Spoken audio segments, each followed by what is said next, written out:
ഈ കുട്ടികൾക്ക് നഷ്ടപരിഹാരം നൽകണം.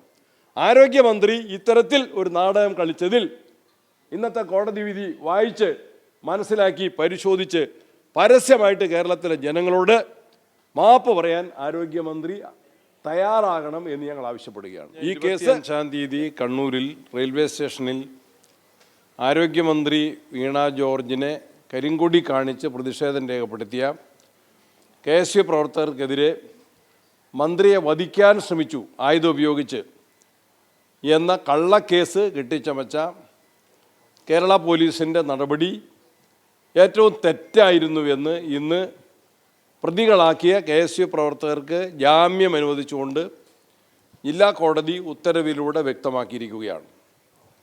കോടതി വിധിയിൽ കൃത്യമായിട്ട് പരാമർശിച്ചിട്ടുള്ളത് ഈ KSUവിൻ്റെ 5 പ്രവർത്തകരെ അപ്പോൾ തന്നെ സംഭവ സ്ഥലത്ത് വെച്ച് തന്നെ പോലീസ് കസ്റ്റഡിയിൽ എടുത്തതാണ്. അവരുടെ കയ്യിൽ എന്തെങ്കിലും ആയുധമുണ്ടായിരുന്നെങ്കിൽ അപ്പോൾ തന്നെ അത് അവിടെ കണ്ടെടുക്കണമായിരുന്നു. ഒരായുധവും ഈ KSU പ്രവർത്തകരുടെ പക്കൽ നിന്ന് പോലീസിന് കണ്ടെടുക്കാൻ കഴിഞ്ഞിട്ടില്ല. ഇവരെ കസ്റ്റഡിയിൽ വാങ്ങി 2 ദിവസം പോലീസ് ചോദ്യം ചെയ്തതാണ്. കസ്റ്റഡി അപേക്ഷയിൽ പറഞ്ഞിരുന്നത് ആയുധം കണ്ടെടുക്കാൻ തന്നെയാണ്, വാഹനവും ആയുധവും കണ്ടെടുക്കുന്നതിന് വേണ്ടിയാണെന്നാണ് കസ്റ്റഡി അപേക്ഷയിൽ പറഞ്ഞിരുന്നത്. കസ്റ്റഡിയിൽ കിട്ടിയിട്ടും ഒരായുധവും കണ്ടെടുക്കാൻ കഴിഞ്ഞിട്ടില്ല. എന്തായുധം വെച്ചാണ് ആക്രമിക്കപ്പെട്ടത് എന്ന് മന്ത്രിയുടെ സ്റ്റേറ്റ്മെൻറ്റിലില്ല, FIR-ഇല്ല. എന്തോ ആയുധം എന്നല്ലാതെ എന്തായുധമാണ്, വടിയാണോ കല്ലാണോ കത്തിയാണോ എന്തായുധമാണ് എന്ന് വ്യക്തമല്ല. പോലീസ് ആ സംഭവ സ്ഥലത്തുണ്ടായിരുന്ന പോലീസുകാരെ ചോദ്യം ചെയ്തതിൽ അവരാരും തന്നെ ആയുധമുണ്ടായിരുന്നുവെന്ന് പറഞ്ഞിട്ടില്ല, ആയുധമില്ലായിരുന്നുവെന്നാണ് വ്യക്തമാക്കപ്പെട്ടിട്ടുള്ളത്.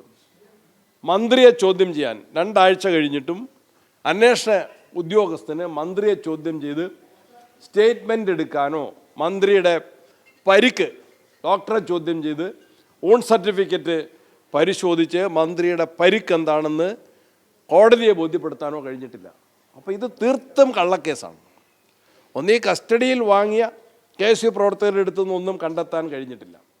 സംഭവ സ്ഥലത്ത് വെച്ച് തന്നെ ഈ കുട്ടികളെ കസ്റ്റഡിയിൽ വാങ്ങുകയാണ്, അവർ അറസ്റ്റ് ചെയ്യാണ്. അവരുടെ കയ്യിൽ നിന്നൊന്നും കണ്ടെത്താൻ കഴിഞ്ഞിട്ടില്ല. ഇത്രയും ഒരു കള്ളക്കേസ് FI സ്റ്റേറ്റ്മെൻ്റ് ഇട്ട് FIR ഇട്ട് KSU പ്രവർത്തകർക്കെതിരെ കെട്ടിച്ചമച്ചിട്ടും ആ പോലീസ് ഉദ്യോഗസ്ഥന്മാർ പോലും എന്തെങ്കിലും ഒരു ആയുധമുണ്ടായതായി മൊഴി നൽകിയിട്ടില്ല. ആ പോലീസ് ഉദ്യോഗസ്ഥൻ പരിക്ക് പറ്റിയെന്ന് പറഞ്ഞ് അദ്ദേഹത്തിൻ്റെ ഊൺ സർട്ടിഫിക്കറ്റ് ഉണ്ട്. ആ ഊൺ സർട്ടിഫിക്കറ്റിൽ ആയുധം വെച്ച് പരിക്കേൽപ്പിച്ചതായിട്ട് അദ്ദേഹത്തെയോ മന്ത്രിയോ ആയുധം വെച്ച് പരിക്കേൽപ്പിച്ചതായിട്ട് ഊൺ സർട്ടിഫിക്കറ്റിൽ പരാമർശനമില്ല. കോടതി പറയുന്ന ഒരു കാര്യം, FIR രജിസ്റ്റർ ചെയ്ത് തന്നെ 7 മണിക്കൂർ കഴിഞ്ഞിട്ടാണ്. കണ്ണൂർ ടൗണിൽ പോലീസ് സ്റ്റേഷനിൽ നിന്ന് 500 മീറ്റർ മാത്രം ദൂരത്തിലാണ് ഈ സംഭവം നടക്കുന്നത്.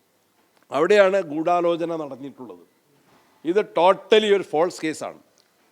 വധശ്രമം നടത്തി, കഴുത്തിന് പരിക്കേൽപ്പിച്ചു എന്ന് പറഞ്ഞ് കേരളത്തിൽ ആരോഗ്യ വകുപ്പിനും സർക്കാരിനുമെതിരെയുണ്ടായ ജനദ്രോഹത്തെ മറികടക്കാൻ, തടയിടാൻ വേണ്ടി പരിശ്രമിച്ച ഒരു ഗൂഢാലോചനയുടെ ഭാഗമായിട്ടാണ് ഈ കുട്ടികളെ ഇല്ലാത്ത കേസിൽ, ജാമ്യം കൊടുക്കാത്ത കേസിൽ അറസ്റ്റ് ചെയ്ത് 15 ദിവസം ജയിലിലിട്ട് അവരുടെ സ്വാതന്ത്ര്യം തടസ്സപ്പെടുത്തിയത്.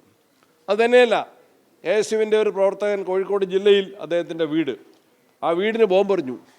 CPM-ൻ്റെ ക്രിമിനലുകൾ ആ വീടിന് ബോംബെറിഞ്ഞും അവരുടെ വീട്ടുകാർക്കും വലിയ അങ്കലാപ്പുണ്ടാക്കി, നാശനഷ്ടങ്ങൾ വരുത്തി. ഇതിന് CPM നേതൃത്വവും കേരളത്തിലെ ഗവൺമെൻറ്റും മറുപടി പറയണം.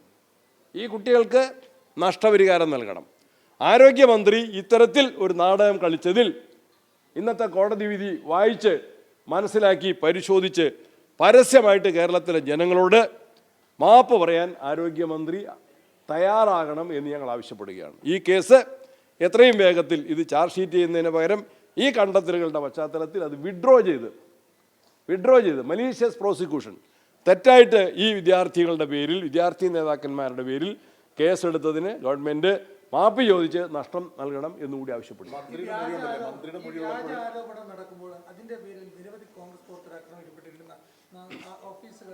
കണ്ണൂർ DCG ഓഫീസിൽ പോലും അക്രമം നടത്തിയില്ലേ? ആരോഗ്യ വകുപ്പിനെതിരെ കത്രിക ഒന്നിലേറെ തവണ ഓപ്പറേഷന് വിധേയരാകുന്ന സ്ത്രീകളുടെ വയറ്റിൽ വർഷങ്ങളായിട്ട് കത്രികയും പേരി, വേദന പേരി അവർ ജീവിക്കേണ്ട വന്ന സാഹചര്യം കേരളത്തിലെ ജനങ്ങൾ അറിഞ്ഞു. അതിലാണ് പ്രതിഷേധം ഉയർന്നത്.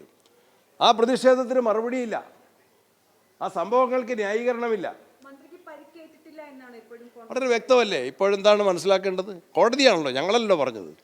പരിക്കുണ്ടെങ്കിൽ എന്തുകൊണ്ടാണ് ഊൺ സർട്ടിഫിക്കറ്റ്? മന്ത്രിയുടെ മൊഴിയുണ്ടല്ലോ, മന്ത്രിയും നുണ പറഞ്ഞെന്നുള്ളതാണ്. പച്ചക്കള്ളം പറഞ്ഞു.